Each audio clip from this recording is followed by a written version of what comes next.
Hey everyone, welcome back to another episode of All in the Name of Growth. Today we have Lauren Balterman with us. She is a health and mindset coach, which is actually something that's kind of unique because you usually have like a life and mindset coach or a health and wellness coach, but to be like on the health side and the mindset side is a unique perspective. And you'll understand why as we go through and we kind of hear about Lauren's journey and where she's, kind of come from. But before we do that, Lauren, thank you for coming.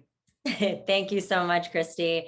I have to say, I listened to the podcast just a few episodes, and I was so intrigued. I was so excited to even have our initial quick call and, just really watching you as we were speaking and seeing how you are such an active listener. You really were just listening to me and the story and what I had to share.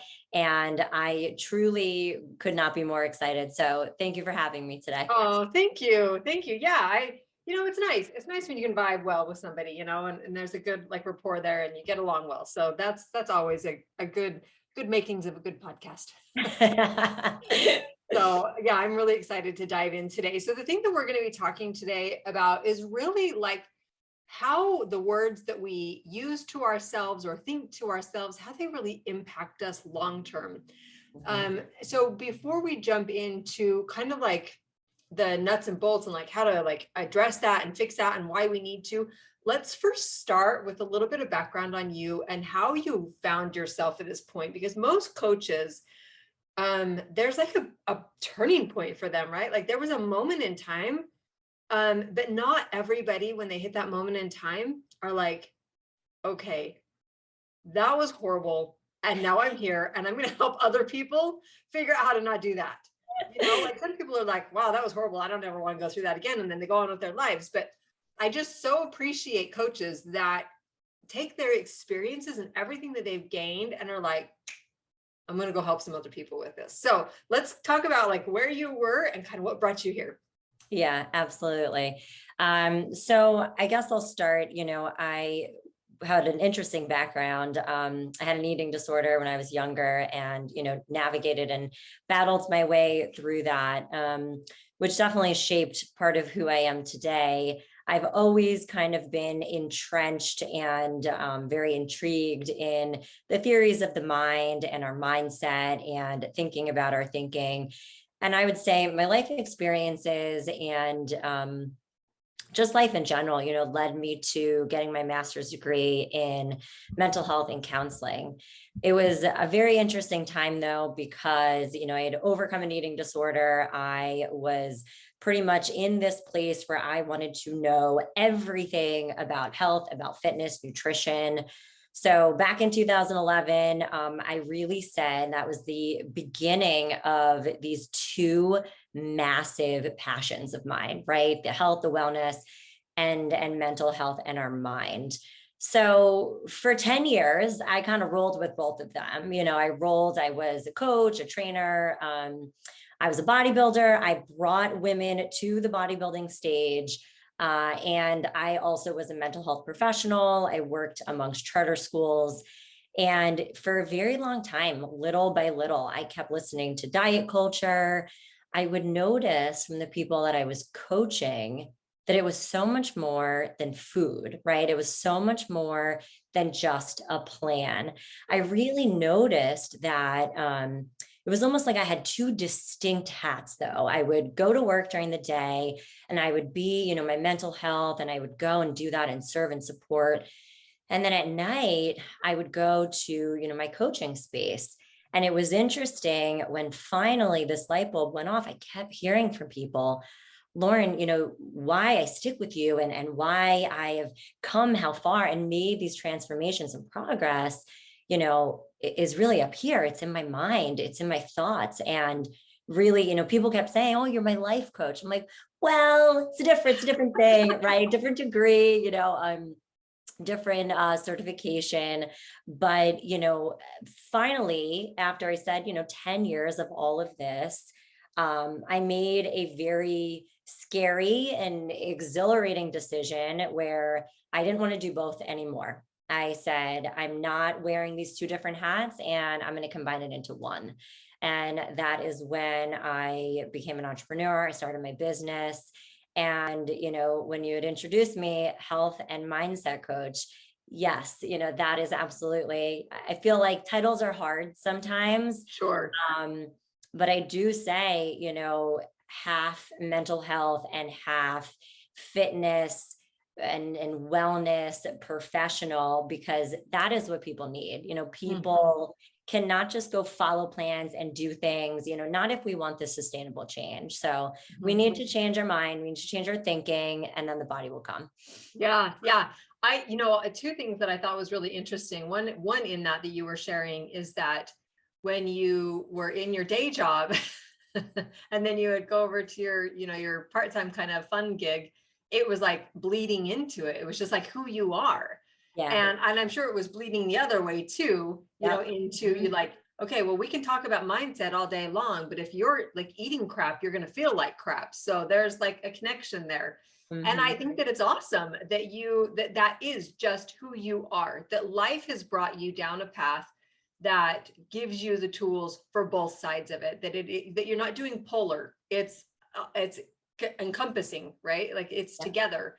But the other part that I really want to help people understand, because you kind of glossed over it, but it was a huge deal for you, was, I mean, when you look at going from having an eating disorder to being a bodybuilder, like that's a Mhm. big transition, like all in itself. I think we could do like a whole episode on just like what it takes to go from like really polar opposites, like that. Talk about polars, right?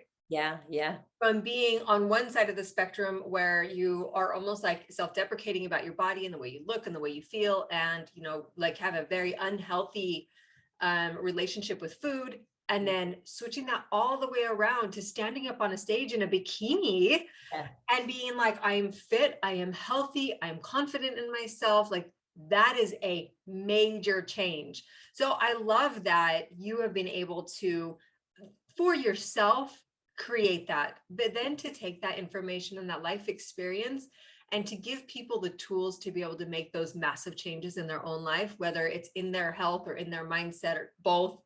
Yeah. It's awesome. So let's talk a little bit about, I really want to dive into that aspect of the way that we think really affects our outcome. The things that we think about, the way that we talk to ourselves, especially.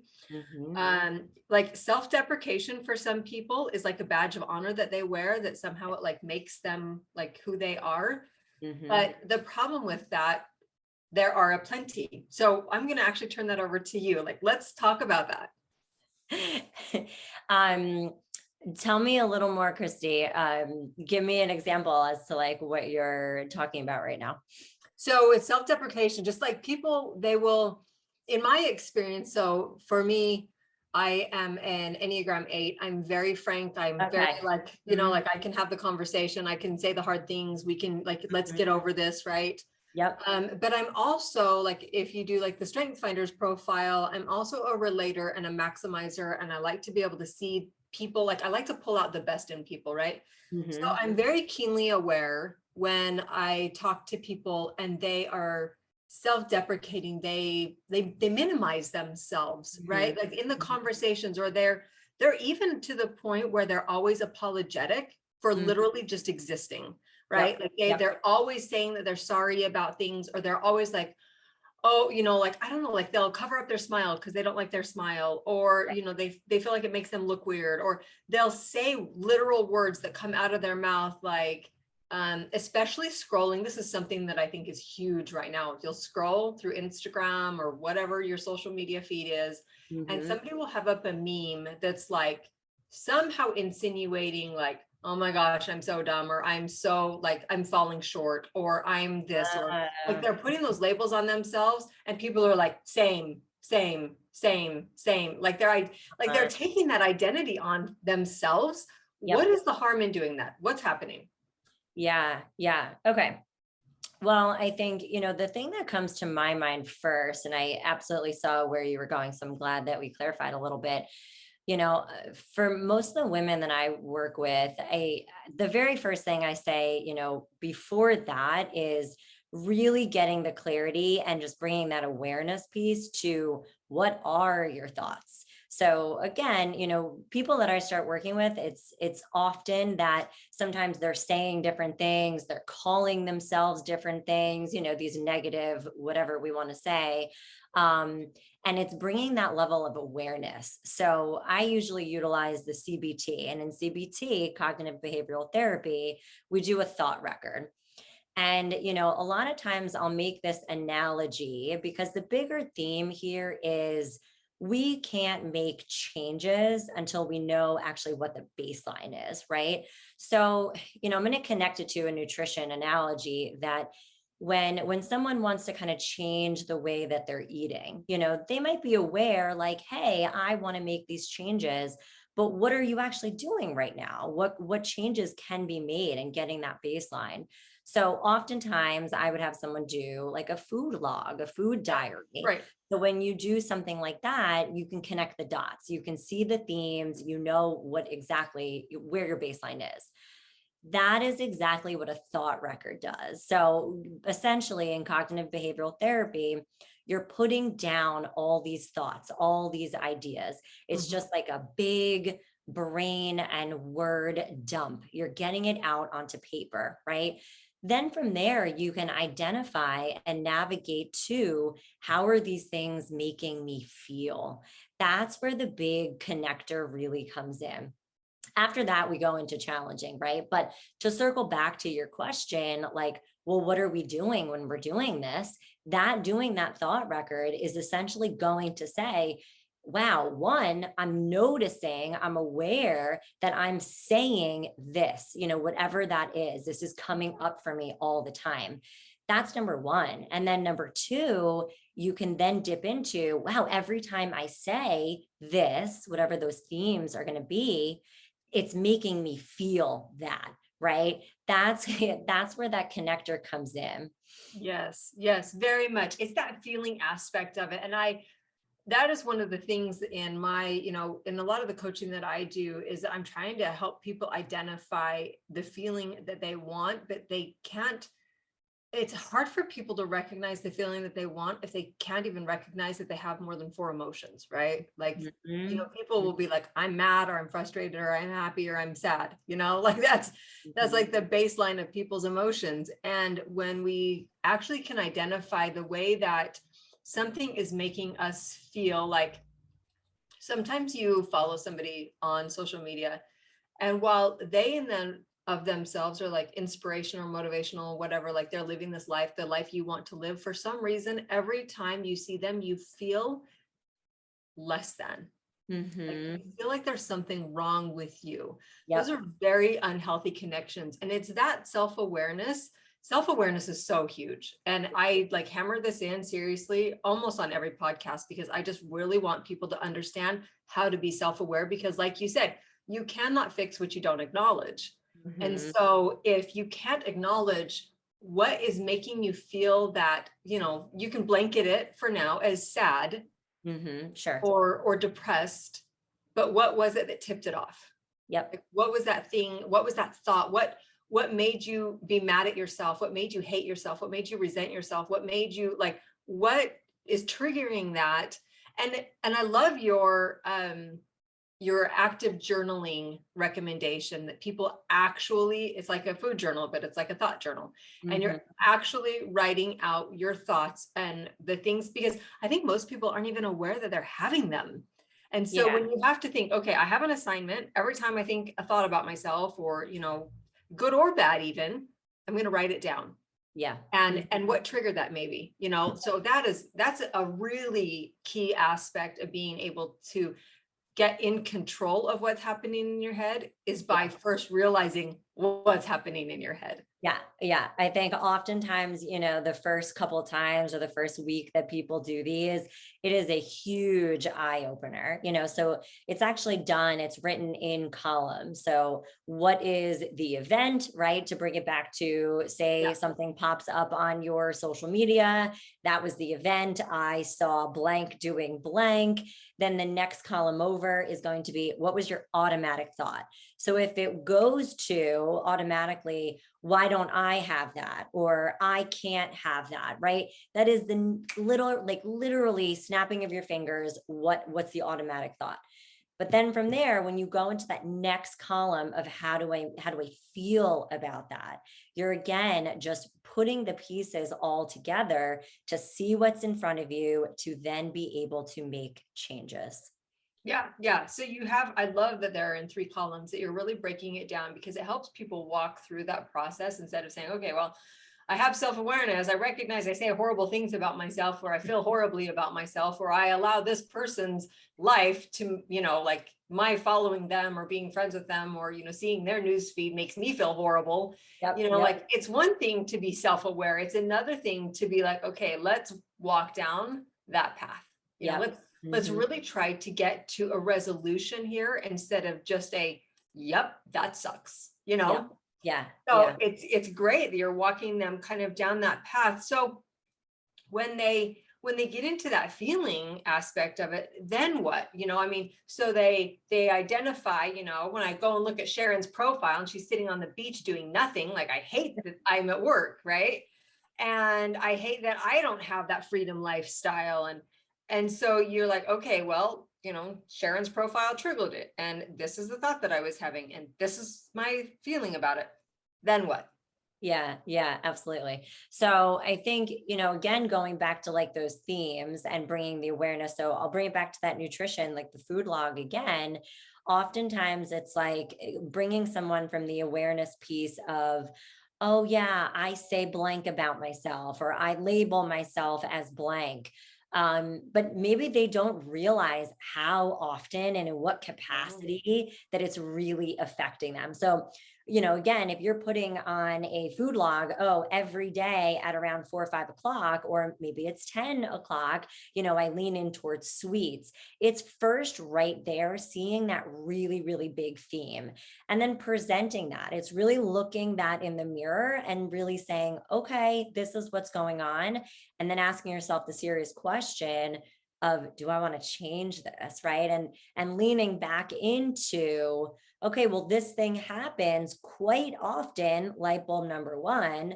Light bulb number two is this thing happens and it makes me feel sad, stressed, annoyed, frustrated. And then you go to that third question of, do you want to, and are you ready to make some changes? And I think that's a tough one. Yeah. Yeah. I love that. I love that next step, because that's really where the empowerment comes in. That's really the opportunity right there for you to say, okay, I am done feeling this way. So it's one thing to be like, okay, well, I'm just going to like unfriend, or I'm going to silence Sharon. I'm going to stop following her so that I stop feeling bad about myself. Which I'm not saying is a bad thing, because that Right. definitely can be a piece in it to be like, okay, for now, I need to just stop seeing this, because Yeah. it's like disempowering to me. But the true empowerment comes in when we decide to change. It's like that. There's a popular image that goes around on Facebook of this group of people, and there's a guy at the front of it, and he's like, who wants change? And everybody's like, me. And then it's like, who wants to change? And nobody raises their hand. It's like, that is where the choice comes in. That's where the empowerment comes in. That's where eliminating those crappy feelings comes in, because we are putting ourselves in a different position. And I heard somebody on a podcast say once that when you see somebody else's life and you like are envious of that, don't use it as a way to like downput yourself, to to minimize yourself. Use it as a guide. Like, what is it in their life? What is it about them? Is it their confidence? Is it about their freedom? Is it about like, what is it that's actually triggering you about what you're seeing or experiencing, so that you can say, what is it that I want out of that? Or that's so my life right now, and I hate that. I don't want that anymore. Like, what is it about it that is doing that? So you can pinpoint the exact place that you are trying to avoid or create. And then that's where you get into that driver's seat. And you're like, okay. I love that so much. Yeah, I think any of those moments or seeings, experiencing can be incredibly telling. Oftentimes when I'm working with people, I'm always like that um little I don't want to say bug, but the little driver that's like, okay, well, tell me more, like why? I'll ask people, Right. how is that a problem? But why? Go deeper. So, after you identify like all these big themes, 100%, digging into each of those things and really just trying to pinpoint, like you had said, what is that creating inside of you? Like, what is that actually telling you? And Mhm. then from there, I love how you brought up, possibly having to defriend or not follow, because yeah, I say behavioral change and just changing, your thoughts and habits, like it does take time, it's not going to be Totally. something that happens overnight. So as you are going through this process, if that's something that you feel may be best for you, that's okay. Everyone is just a little bit different. Mhm. It's a process. Totally. It totally is a process. And I think that there's so much value in recognizing that one thing. It is a process. Hmm. That, people will think, well, I want to be fit, but in order to be fit, you have to do small things daily to change the trajectory of the path that you're on, right? Yes, If yes. you want to be mentally fit, it's the same application. It's the same reality that we're working on basically 1% better than we were yesterday. We're Right, not trying to get to the sixth rung on the ladder. We're right. just trying to get our foot on the first rung, Yes, yes. You just brought up that the something was on the tip of my tongue. I was going to mention, oftentimes when we get to that third question, that third light bulb of, are you ready and do you want to make some changes?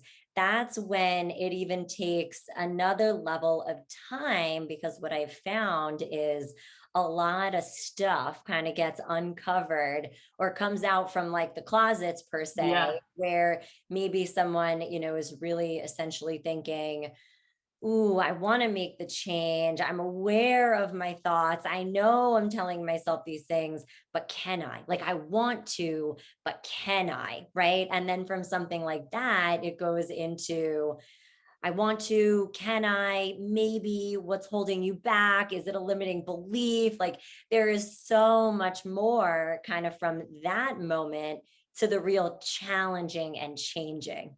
Yeah, yeah. The thing about that too is that's where coaches come in. I Mhm, mean, so I was talking to my husband the other day and I was saying the thing about having a coach is that you can be like at this level mhm. and you want to be at this level and it can literally take you 10 years on your own. Yep.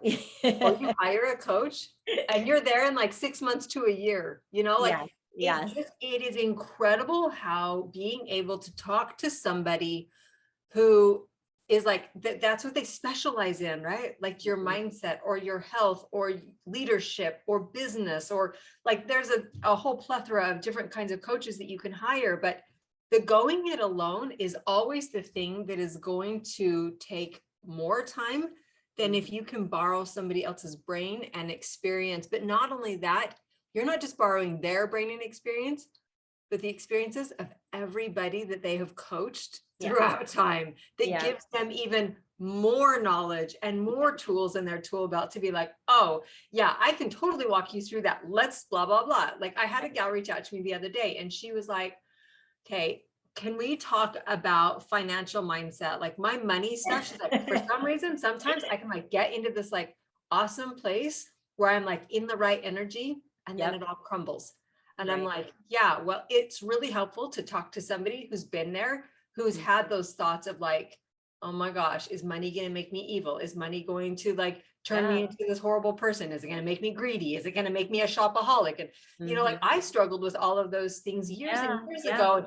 Then I came into this business that I had created and I was making six figures and I'm still wearing hoodies and flip flops and I yes. still don't like to shop and I'm still like just hanging out at the beach. And, like it doesn't really change who you are unless you're that kind of person in the first place. But a Yes, coach helps to be able to bring that out in you so much faster and start working through those thoughts and those processes and the way you see the world, your perspectives, paradigm shifts. It's just like almost a wild ride, right? Like you're just yeah. making changes so much faster than you can if you're trying to wade through all of that garbage by yourself. Yeah, yeah. I mean, the image that, I kept getting as you were speaking was like when you're doing it alone, you're in it, right? And like you're really Yes. in it, you're in the thick of it. And it's tough. It's very difficult to really take yourself out and look at it kind of from that bird's eye view. And I think oftentimes that is what a coach does, and I know even, for myself, I will always, put myself in that person's shoes, or of course lean into, my own personal experiences, or what you Right. had mentioned, the beautifulness of other people's experiences that have been there, right? But I think it's having, that expert opinion or mind that's just from the outside that can even help and enable you when you're so in your thoughts and you're just in it, and like one step ahead, and like, hey, let's take a step back, let's take 10 steps up, right? and Right. and just be able to look at it from a different angle. Yeah, yeah. I think oftentimes we get to a point in our lives where we're hung up on something. Maybe it's in our relationship with our spouse or our children or a working relationship or just something in ourselves that is just like, I feel stuck, and the way that I can like visually kind of relate it is that you're standing in front of a gigantic wall and all you can see is this wall. And you're Mhm. like, there is no way. I cannot see a way through this. Yeah. And then you get a coach and they're like, you don't have to go through it. Let's go around it. There's like a door Yes. right here. Like, let's go this way, you Yep. know? Yep. I use a very similar analogy, but it's like, the finish line. And when you're first starting and you're out on your own, like sometimes you don't even see the finish line, right? Like you're in that marathon and it is so far ahead, and roads and turns that you have no idea where that is. And that is incredibly scary. And the coach can really come in and say, okay, you're going to make 3 steps forward, a right, a left, and be guiding you throughout that experience, and Yeah. really helping you trust yourself that maybe even when you don't see it, it's Yeah. going to come. Yes. Yes. And I just so, like I said, I so appreciate the fact that so there's a woman, I heard her story years ago. She was talking about how she, out here in Utah, we have a big, it's a big like run, right? And you run, it's basically your team runs this big, it's Ragnar. Yeah, Ragnar. And so you do this big run with your team and it goes through the nighttime. And so she was on a team. She is the women's soccer coach for Brigham Young University. Mhm. And so she was on this team. There were four of them. And she ended up at the last minute having to trade into somebody else's race spot, like on the leg. So she wasn't Oh, familiar man. with the terrain she was running in. She was running at nighttime. She had no idea where she was going. And as she was running her race and training or getting through this terrain, which is mountainous in Utah, Mhm. she would stop and she would turn around and just kind of like get her bearings, like, where am I? Where have I been? Where am I going? And then she would keep running and then stop and turn around. And when she got to the finish line, she had all of these people that came in after her and they were like, thank you for stopping and shining your light, because she was running Oh, with the headlamp on, right? man. And they're like, I had no idea where I was going, but because you kept like shining your light, like I knew I could see where I was going. And that's what a coach does. That's what you've done in your life, is that you went through that, like navigated through all of this life stuff, which was a lot. There was a lot there for you to Yeah. unpack and kind of go through, wade through, overcome all of those things. And along the way, you just got to this point where you're like shining your light for other people to be able to do the same thing. I just respect that so much about what you're doing. I think it's Yeah. amazing. Thank you. Thank you. It was such a beautiful story. I love it so much. Yeah, it's really powerful. So, okay, what are some, like, let's kind of wrap it up with, just like some high level. So we're going through the journaling exercise. Is there anything else that you feel like would be really beneficial, aside from, becoming aware of your thoughts and journaling them, writing them down, kind of walking yourself through the, like, what are you feeling? What's triggering it? Then, so you're ready to make the change. Like, what kind of tips can you give people? Yeah. So I think even, before any of that goodness starts and you're really even in a place mentally and physically that you can dig in there, I say, the first spot is really leaning into like, how can you find quiet, right? How can you find quiet within your mind? You can't dig into your thoughts and all of this, like I said, goodness. Yeah, it's very interesting when I ask people, do you have a spot in your house? Do you like to go on long drives? Do you like to hike? Whatever it may be. So it always kind of blows my mind that people are like, no, I don't know, right? So I think a really, really amazing starting point is just, where's your happy spot? Like, where is your spot to lean into, again, in your home or out in the world, in nature?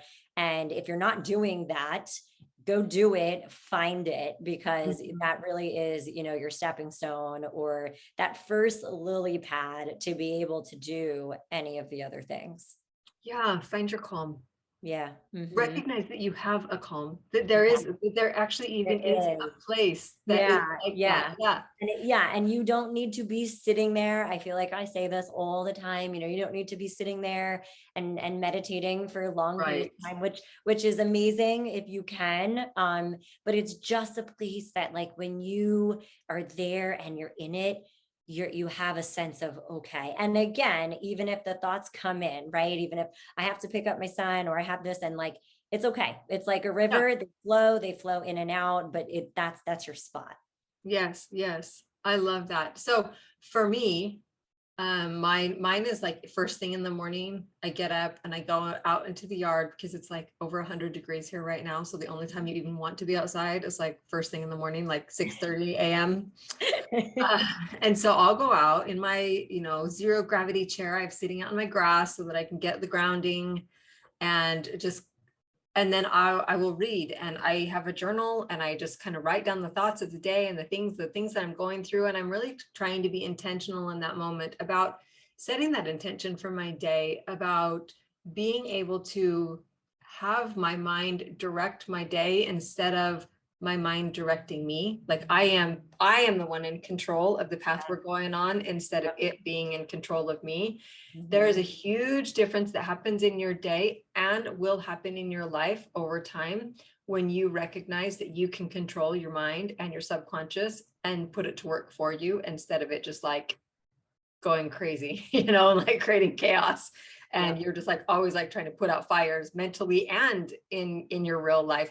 So what is that for you? I mean, when we talk, I think it's helpful for people to recognize examples of how other people do it. So they're like, oh, it's that simple. Yeah. Yeah. Oh, so much so.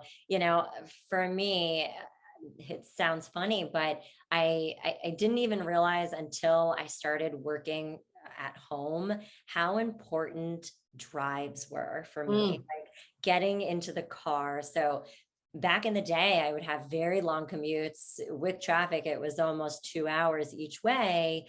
But, doing all the things I was doing, it was really that time that, of course, like I had mentioned, I may think of things I still needed to do or on the to-do list, but somewhere within that length of time, I would be able to sink in, I would be able to reflect on something, I would be able to think on something for the future.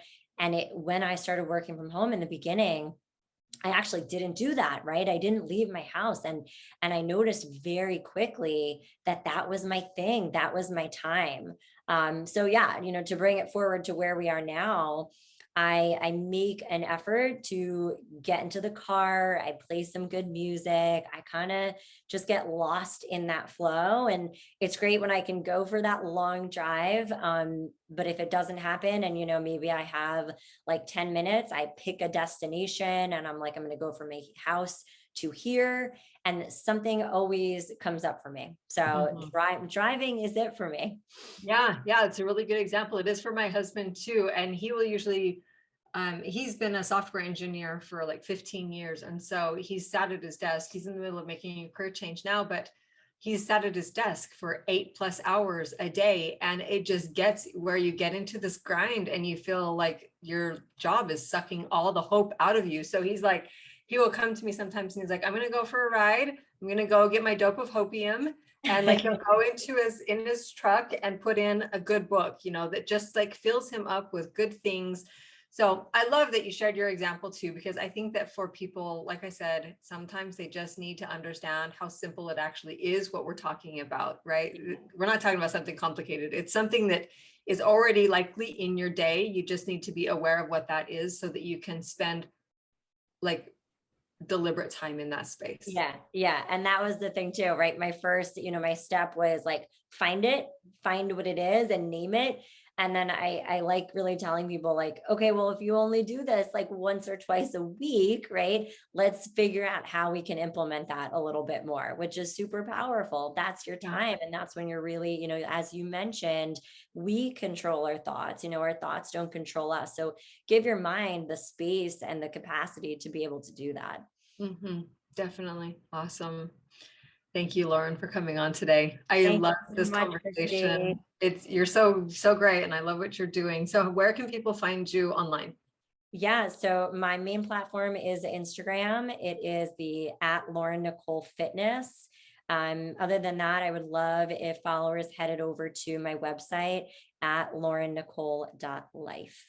Awesome. And I will make sure that that is in the YouTube description and in the show notes so that everybody has access to that. But thank you again. You're awesome. I love what you're doing. Thank you. You too, Christy. Thank you. Yep. We'll catch up with you later. All right. Bye-bye. Bye.